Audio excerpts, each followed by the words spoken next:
Сооруженный по проекту казахстанского архитектора и дизайнера Сулейменова памятник «Рассвет Свободы» посвящен событиям декабря 1986 года, когда молодежь Алматы выступила против диктата центральных властей, назначивших своего ставленника.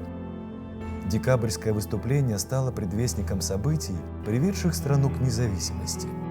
16 декабря 1991 года республика обрела статус суверенного государства, олицетворением которого и стал монумент независимости.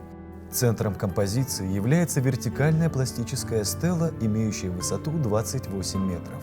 Она завершается золотым человеком высотой 6 метров.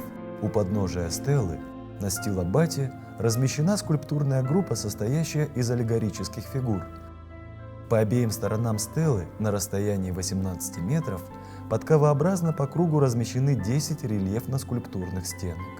В них нашли отражение исторические темы с древнейших времен до наших дней.